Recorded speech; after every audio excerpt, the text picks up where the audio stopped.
Thanks for coming to DrupalCamp, Michigan so early on a Saturday. So today we're going to talk about building some mobile apps by example. So just a little background about myself. My name is Tyler Frankenstein. I've been a Drupal developer for over 7 years now. I've contributed over 10 modules to the Drupal community and have a handful of sandbox modules that may still be valid. Some are probably no longer worthy of anything. I'm the creator and lead developer for DrupalCamp. I was able to present at DrupalCon Austin this past year with the Commerce guys. For 2 of my years, I was the Drupal developer at the University of Michigan Library. And then with some friends, I co-founded a company called Easy Street 3. And that's an Ann Arbor-based Drupal development shop. So I get asked this question a lot. So I already have a responsive, mobile-friendly website. What is the point of a mobile app? Why would I want that? Why would I need it? So first of all, mobile apps in no way are meant to replace a mobile-friendly website.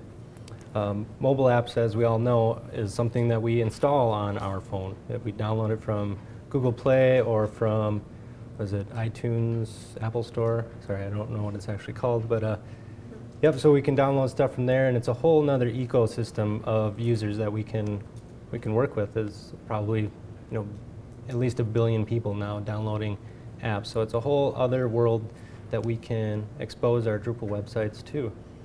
So obviously our phones have some features that our laptops and desktop computers don't have, such as an accelerometer, the ability to access our device's internal contact list. It's got GPS features.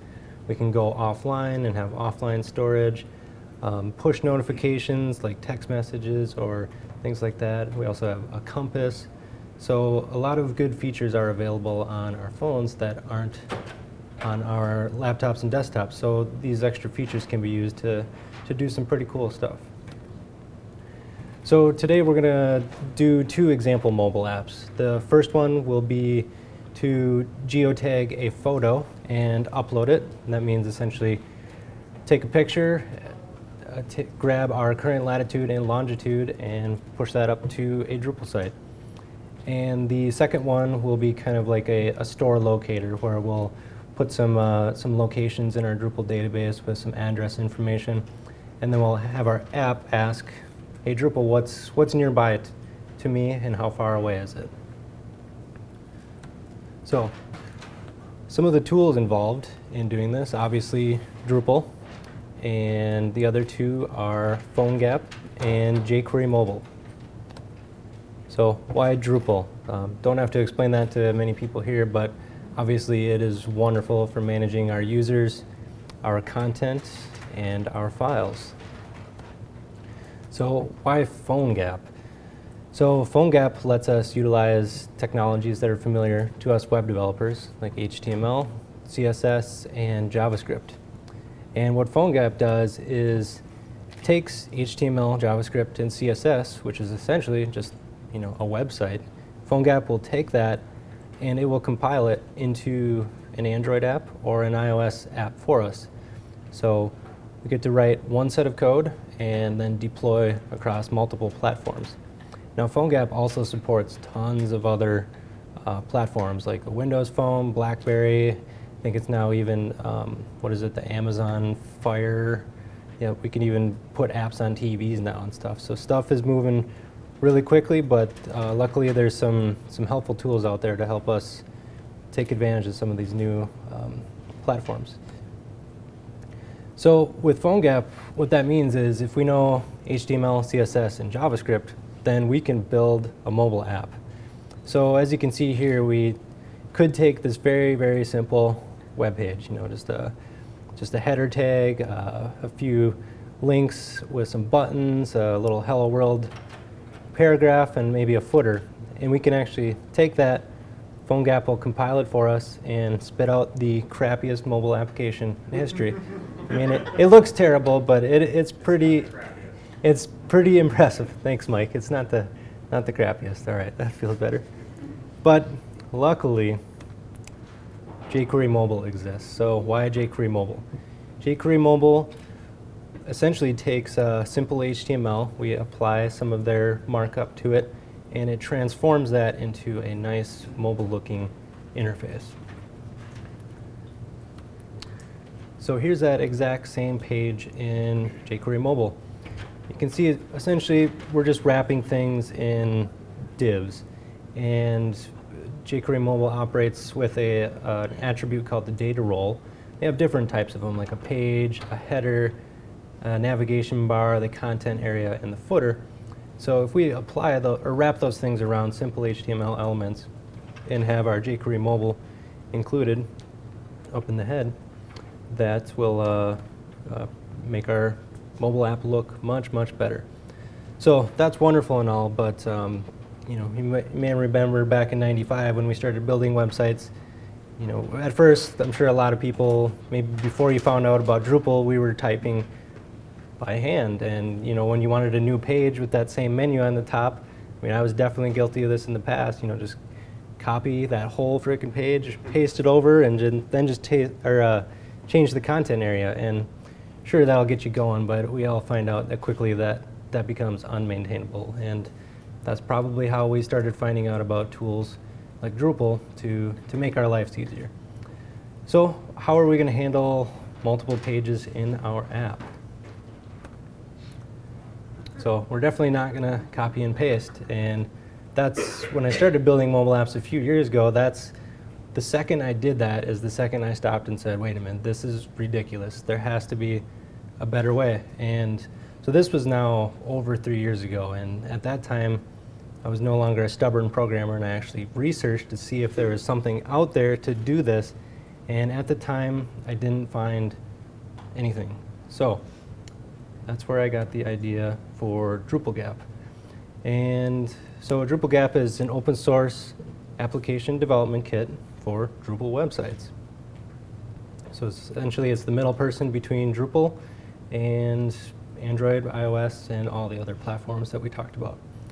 And then DrupalCamp is built on top of PhoneGap and jQuery Mobile when you want to build a mobile app. We'll talk about web apps a little bit later. Okay, so we use Drupal to easily build websites, so let's use DrupalCamp to easily build mobile apps. Easily build mobile apps, you say. All right, let's see it to believe it.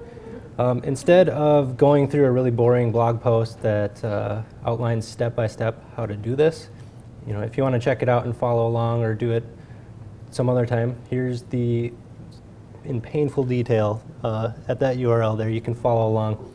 But I thought I would just show how to do it on the fly.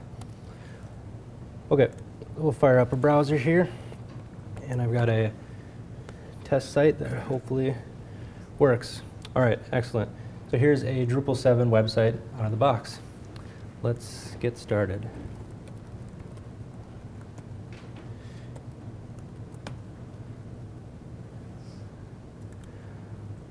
Okay, so first things first, we are going to need some modules. So I'm going to use a tool called Drush. If you're not familiar with Drush, don't worry too much. But you should become familiar with it. It is amazing, and it really can speed up your process with working with a Drupal website.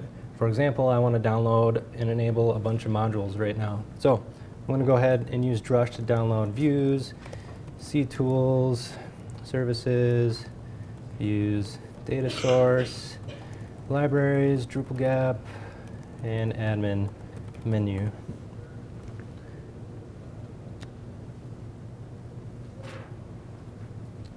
Okay, downloading a bunch of those modules, and I'll go ahead and enable Views UI to get started. thanks Zach for showing me the Drupal en -y flag. That saves even more time. Okay. Okay, so we got views installed, which is obviously needed, and we'll go ahead and enable the admin menu because without it I am really slow. And it has a submodule called the admin menu toolbar. We'll enable those. We'll turn off the normal toolbar that comes with Drupal. And then we will uninstall that one. Toolbar. Okay, and then we'll go ahead and turn on DrupalCamp, which has a few dependencies like the services module and views data source. Alrighty, so now if we refresh our site here, we'll be able to work a little bit quicker. Alright, we've got our admin menu, still got our base Drupal 7 install. So let's go ahead and check out DrupalCamp. Okay, so it's available under Configuration, Web Services, DrupalCamp. So typically the first thing I like to do is just click the test connection button just to make sure that it installed itself properly. Bang. Alright, good to go. Okay, so like I was talking about, DrupalCamp comes with a module, the DrupalCamp module hosted on Drupal.org. It also comes with an SDK that actually is used to build our apps, and that's hosted on GitHub. So we can just go with our one-click installer here. It'll download the SDK, and it'll stick it. Well, we could have picked a directory, but I just said, okay, I want the SDK to live in this test site / mobile application. So that installed it, got it good to go, and we can go ahead and launch our app. Okay, so out of the box, just click, click, done. So we have, this is what's called a web application. So very, very similar to a mobile application, except it runs in all modern browsers. So same set of technologies, it's just on a bigger screen. So we can real quick see that the app already detects that we are logged in because we're sharing the same browser, the same cookies and everything, so it knows who we are. I mean, we can see here DrupalCamp comes with some basics, like we can view our profile, we can edit our profile, we can create content, like there's our article, it understands the different fields on our content type. We got, obviously we could create a basic page. Hello world, how do you do? Go ahead and save that, and if we head back over to our Drupal site, we've now got some content coming in from a web application.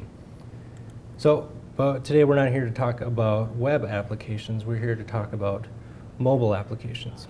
So, DrupalCamp comes with a settings file, and in there is one line of code, oops, looks like I was in here earlier, where we can just say, okay, I don't want to be building a web app, I want to build a mobile app, so we'll switch into PhoneGap mode. So I'll write that file out. Okay, so then I can go ahead and just refresh this, I think. Okay, so it still looks like a web app. Now, there is a plugin for Google Chrome called Ripple, and that was built by the PhoneGap team, and it lets us emulate a mobile app within our browser. So I'll go ahead and turn that on. And let's, okay, we're good to go. I'll hide these things. Okay, so here's a little mobile app emulator right inside of our browser. So the big, huge benefit of doing it this way instead of compiling directly to your device for testing is we've got our HTML inspector, we can tinker with our CSS, we got our JavaScript console log to keep an eye on stuff. So, all right, that's great. So we're now ready to start building a mobile app. So the first one is we wanted to geotag a photo. So let's head back to our Drupal site and examine what content types we have that could accommodate this. So Drupal comes with the article content type, and luckily that already comes with a image field. So we're halfway there. But we do need to store a latitude and longitude coordinates to geotag our photo. So let's grab a handy module for that, and that is the geofield module.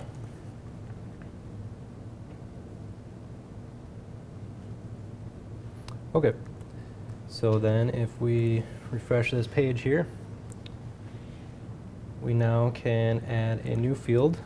We'll call it position. It is a geofield, and we want to collect a latitude and longitude. We'll leave it all default settings. Okay, so DrupalCamp by itself is modeled to allow you to handle Drupal core. So the second you turn on a contrib module for your Drupal site, you need that corresponding contrib module for DrupalCamp. So let's go back to the DrupalCamp administration screen here and say, hey, DrupalCamp, we want to install the DrupalCamp geofield module. Go ahead and install it. These are all hosted on GitHub, by the way, each individual project. There's links on DrupalCamp.org to find all these projects and stuff. Okay, so we've got the geofield module installed in our app as well. So now if we head back to our app and refresh it, it won't really look much different yet, but I want to quickly show, okay, so if we're going to add an article from our website, we now have title tags. Here's where we can pick our image and enter a latitude and longitude. So we have the base stuff needed to collect or to build this mobile app, but let's actually go try it over here. So now, just a reminder, all this stuff is customizable, and a lot of these are just some built-in pages to help you get started. But let's go ahead and say, all right, let's create a article, and you can see we've got an opportunity to take a photo or browse our library here. And here's our geofield. And it comes with a little widget here where we can just say, hey, grab my current position. And you can see it uses HTML5 geolocation to pull your current spot. Unfortunately, this little emulator here that I'm aware of, it doesn't have access to your camera. So what I did was, so with the DrupalCamp admin screen here, you can say, okay, I'm comfortable with what I've built so far. Let's go ahead and download that app. It zips it all up for you. And then you can kind of see that this is, here's all the files that power your app. I mean, we start with the index.html. All the magic lives in the binaries here, the DrupalCamp binaries. The app directory is very similar to your Sites All folder in Drupal, where you can put modules and themes. You can see there's the geofield module we installed earlier. Here's our settings. Okay, so essentially you just take that and you drop it into your local computer, your PhoneGap environment. For the interest of time, I won't go into that, but essentially you just download it on your computer, extract it, run 2 terminal commands. It'll compile it down for you. If you hook up your Android device via USB, you can compile directly to your phone. So like I was saying, in the interest of time, I pre-compiled this app. And I'll go ahead and launch it. I'll kind of show you what I'm doing here. So I'll start back at home. So I see exactly the same thing running here. Okay, but I'll go ahead and log in because the phone doesn't know, or Drupal doesn't know what device this is. So let me go ahead and log in. And we all love typing passwords on smartphones. So let's see if I can do it without messing it up.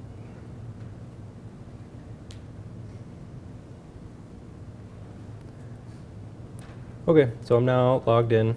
I can view my account.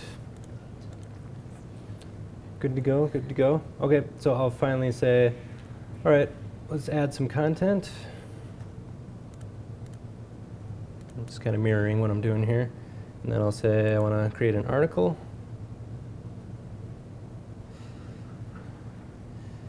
And I'll call it Hello DCM, DrupalCamp, Michigan. And I will say, then I'm going to go down here and hope that I can get a GPS position in here. Excellent. And then I'll click a Take Photo button. Okay, say cheese, everybody. Queso. Okay, take that picture and hit the Save button. Okay, uploaded the picture, and if we go back to our site, bang. So there's a mobile app. One thing real quick, that geofield is pretty gnarly, so why don't we make that look a little bit better. And let's see, I think that's built right in. Let's see, content types, article, manage display. Instead of showing that, let's show a, no, there's a module, Drush,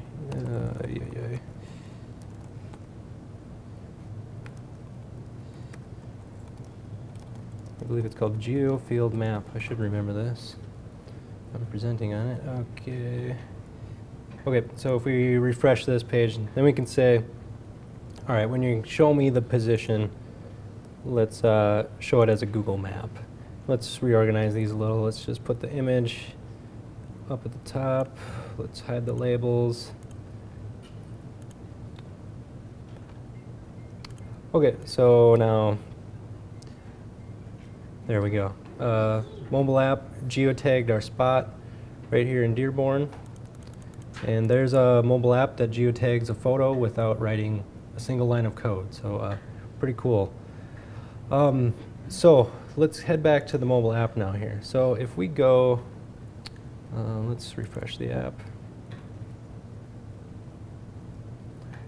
We should now see some of this content that we've created in. This is like the base content admin screen that you see in Drupal. It also is in DrupalCamp just for simplicity, so you can kind of get going. So I'll click and view this node. And we'll see right away, it's not showing anything but the title. So the reason it does that is because DrupalCamp comes with its own display mode, just like your default display mode or your teaser display mode, so you can control what your app displays. So let's say, okay, if we're going to look at this in the app, obviously we want to show the position, and we'll make it show as a map because nobody cares about latitude and longitude. We'll show the picture, no label, and let's make it a mobile-friendly size of, say, 220 by 220. Okay, go ahead and save that and refresh our app.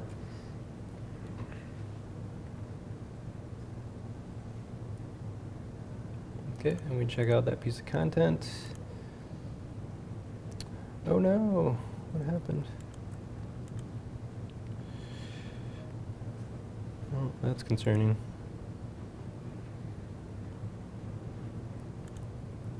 Aha, or no, never mind. Let's just hope it works. If not, then I'm in trouble. I don't know if I broke something.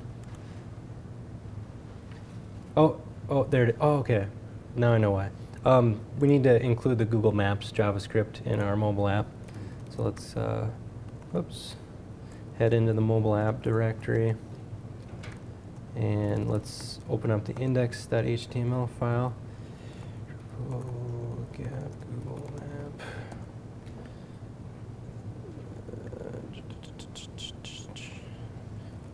All right, I've got to find that little include script real quick. Docs, geolocation, display a Google map. There's our inclusion script. Let's add that to our head of our index.html. And let's write and quit that and reload our app.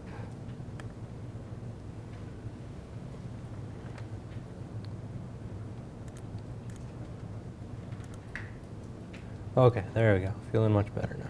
Okay, it's got a map, pictures. DrupalCamp comes with built-in commenting, so hey, hey, hey. Go ahead and it'll, Ajax inject it into the page for you. And if we head back over here,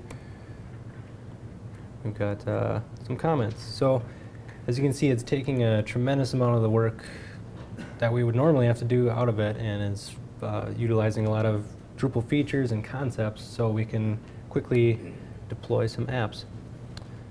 So let's head back to our presentation here. Okay, so that was pretty neato. So how does all of this work? So as I mentioned, DrupalCamp inherits many Drupal development concepts that we're familiar with, like modules, hooks, themes and regions, as well as blocks and menus. But then instead of writing PHP to do all this, we're writing JavaScript. So that's pretty interesting. Tell me more. So DrupalCamp also has easy access to our entities and our views. It understands our entities' structure in the fields, and listens to the weights that we assign it and the display mode. So all of that is still point and clickable from our Drupal side, and then our app will dynamically respond to these changes. Plus it has built-in support to view content, view users, browse taxonomy, vocabularies and terms, and create, edit, and delete all of those things from within the app. And it does, DrupalCamp, since it uses services, it follows along with your Drupal site's permissions. So all the same things apply. If you have authenticated users are allowed to create articles but not basic pages, when they log into your app, it responds and knows that and doesn't let people do shady stuff. But wait, there's more. Used to be $9.95 or $19.95, now free. No, I'm just kidding. Always free. It also comes with tons more things. Like it's got a Forms API to build forms, standard form inputs like buttons, checkboxes, radio buttons, select lists, some slider widgets, auto-completes, collapsibles, pop-ups, lists, headers, tons of stuff to make building this and the interface a lot easier. Okay, enough selling points already. Let's move on to example number 2. This is essentially kind of like a store locator. We'll enter some locations in our Drupal site, and we'll have the app say, hey, Drupal, tell me what's nearby. Tell me how far away it is, and let me look at it. Okay, so let's build a Drupal site to do that. Okay, so let's add a new content type to accommodate this. Let's call it a location. We'll leave everything default. So if we wanted to collect a location, we'd probably want, we'll want it to be a decent directory, so let's let an image be associated with that location. Let's use all default fields. And this was an existing field from the article content type, so we'll just reuse it. A location obviously also has some coordinates, so we'll reuse that same position field again. And then one important thing that we would want to collect is some address information. So let's grab the address field module.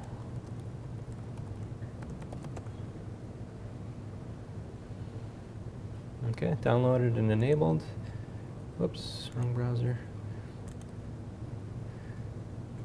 Okay, and let's add an address field to our content type. Just refer to my cheat sheet here, make sure I'm not forgetting anything. Okay. And we'll just leave everything default, all countries, doesn't matter. Good to go. Okay, so if we were going to enter this data, we'd probably want to pick the title, pick an address, and maybe an image. Okay, so definitely we don't want to go look up the latitude and longitude by ourselves and have to type those in. So there is a handy module to help us with that called the geocoder module. Go ahead and download and enable that thing. And what that lets us do is, so right now our widget for our position is a latitude-longitude field, but that's no good. Let's say we want to geocode from another field. And that means then we can say, okay, let's geocode based on the address that's provided. And we'll send that address to Google's geocoder. Google will give us back a latitude and longitude. That way, when we go to add, oops, let's flush caches here, get our menu back in order. That way, when we go to add a location, we can just enter an address, and you can see the geo field is now hidden since it will be auto-populated. There's no sense in showing it to the user. Okay, so let's add some locations. So we'll assume our current position is this building, so we won't add that as a location, but we'll add some nearby stuff. So how about the University of Michigan, Dearborn,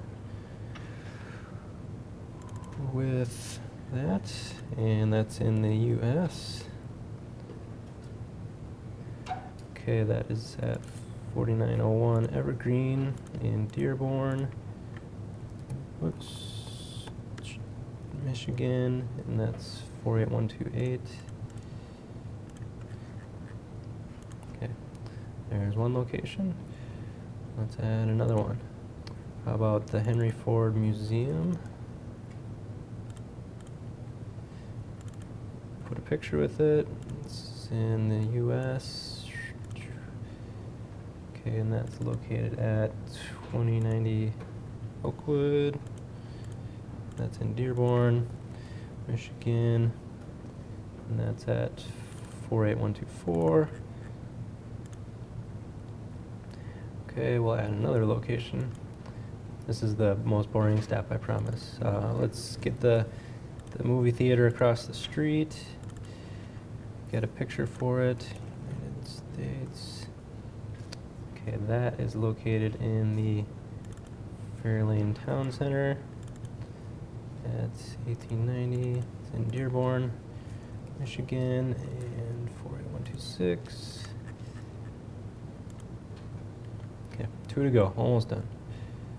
Add another location. So we'll stretch out a little farther here, and we'll go to Comerica Park in downtown Detroit. Grab a picture.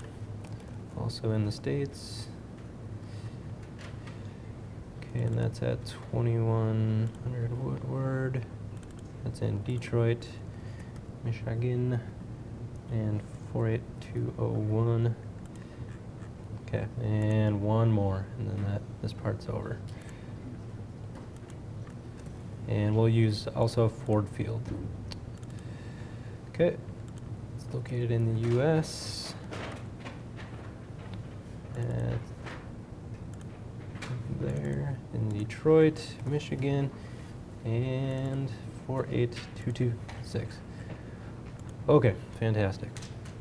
All right, let's quickly go and adjust how these locations are displayed. So if we look at them on the website, let's show the picture, let's show the position and the address in the body. The position will show as a Google or a map. Everything else, we'll just let it be by default. We'll shrink the image down to something more mobile friendly.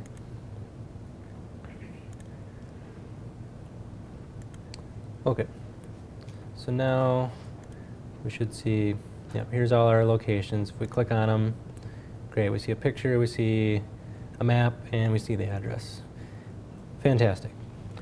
Okay, so now that we've got the infrastructure to actually do this, how are we going to get this? We obviously need to pass Drupal our current position and say, hey Drupal, what's nearby me? So let's use a view. So we'll add a new view called Nearby Locations.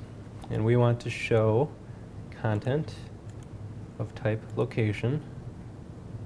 We'll do no sorting. And yes, we will want to create a page because our app needs to hit a URL and send us the coordinates so that we can get these nearby locations. But we want, instead of displaying a normal page, we want to spit out JSON. And this is where the views data source module comes into play. Okay, so we'll make it available right here, and we'll just add a .json prefix just to help us remember that this is not a normal page. This is going to spit out JSON for us. Okay, so if we, whoops, okay, pardon my OCD for a moment. Gotta change some settings and views. Give me the master display, advanced controls, previews. Okay, let's head back to that. Okay, nearby locations. Excuse me. Okay, much better. Got our advanced column over here. Okay, so if we scroll down and preview real quick, we can see that it's spitting out JSON, and it's our location nodes with their titles.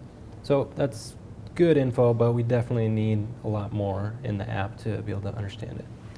So let's go ahead and add some fields here. Okay, so we already got the title. Let's grab the node ID. Let's grab the position. Let's grab the image. Okay. I'm going to turn off labels on these, and I'll show you why in a little bit. But we'll say, you know, let's keep, we'll make this one a little bit smaller since we're going to show it in a listing rather than a full page view. So that's how we'll style our image. Node ID, we just leave it alone as is. Position, so this is where it gets a little interesting. So first we're going to get our latitude, and we're going to say we want the latitude only.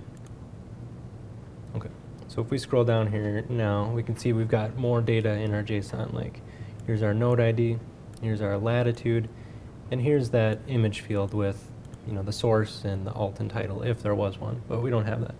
Okay, so we also need our longitude. And again, you add the position field for a second time, but this time let's call it our longitude. And whoops, we want longitude only. Okay, so there we go. That's definitely all we need to display it in the app, because like I said before, DrupalCamp has built-in support to view a node, so we just need the node ID, and we can direct the app to go look at that node in the app, and it'll automatically display it. Okay, so that's coming along nicely, but obviously we need to pass our current location to Drupal and have Drupal do something with it. So with views, that's called a contextual filter. And this is related to that position field, but it's called a proximity filter. Okay, so if nobody provides a filter, we'll show no results. I like to get rid of the wildcard there. Let's see. Yeah, we'll do a radius, and we all hate multiplying by 10, so let's use miles instead. Okay, so now if we preview, we've got nothing, and that makes sense because we haven't passed anything to our site. So let me grab a... Okay, so here's our current latitude and longitude right here.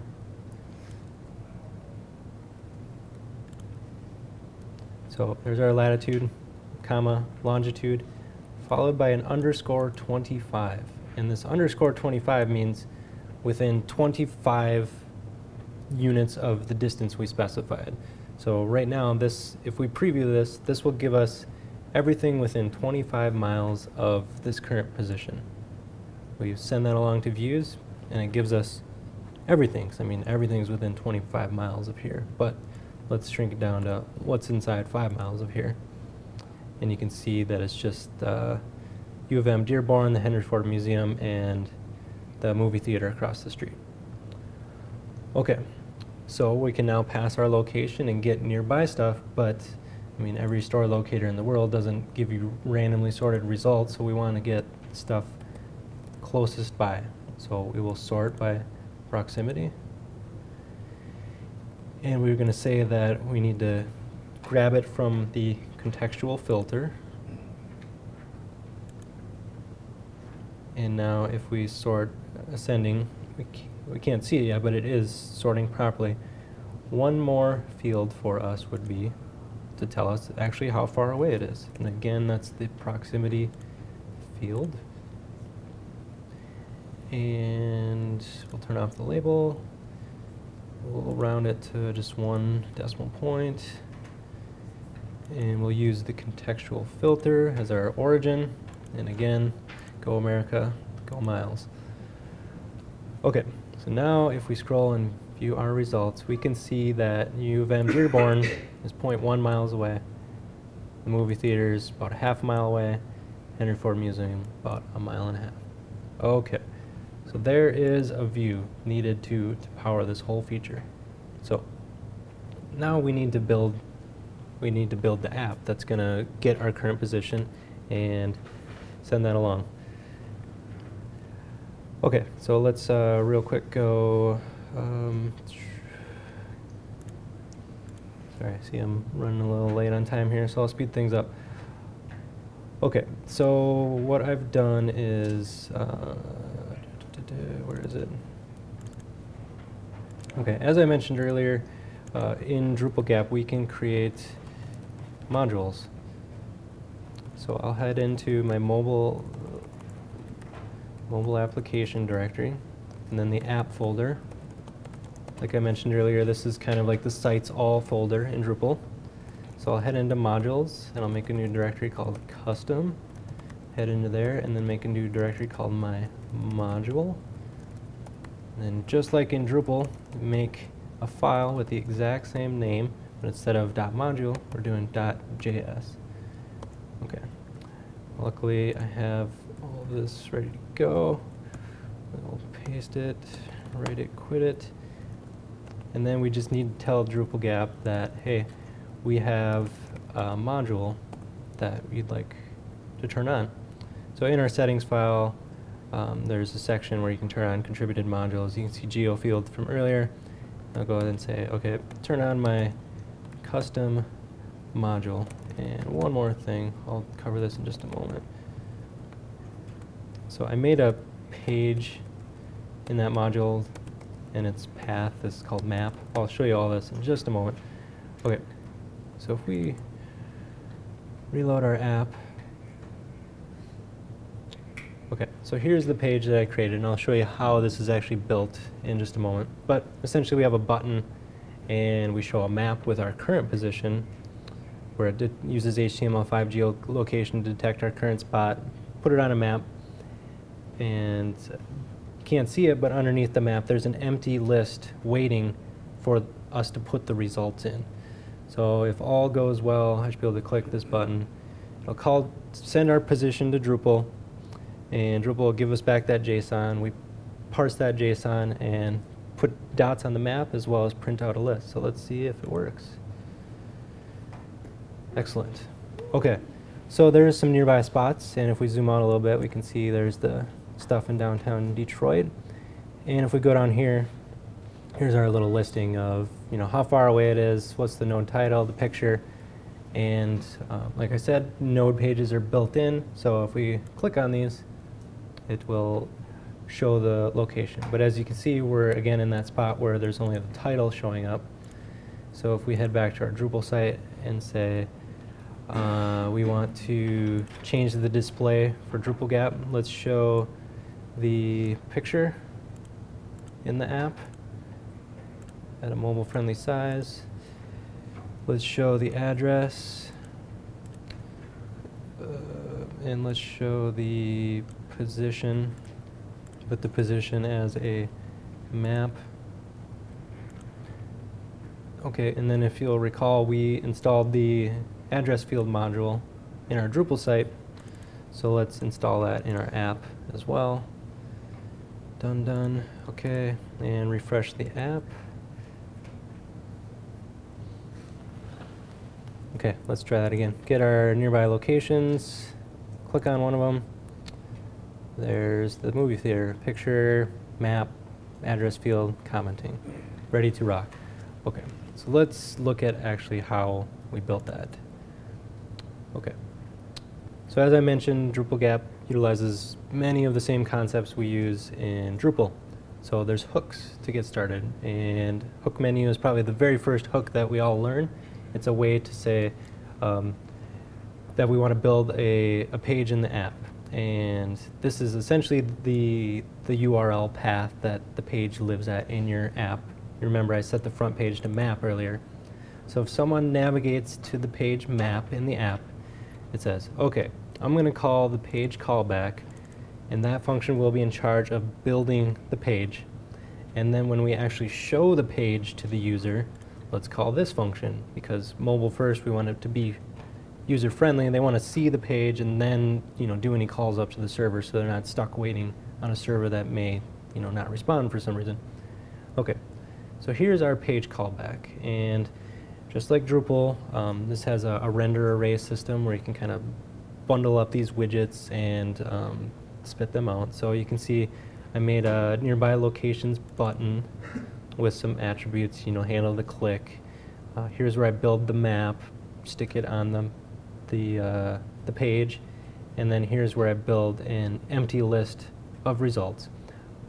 These are all referred to as widgets. They're all fully documented in how to use them, so I'll kind of just glance over them. But put those widgets on the page. Then when the page is actually shown to the person, it calls this function. First thing it does is ask for their current position. When it gets it, it follows along the success function.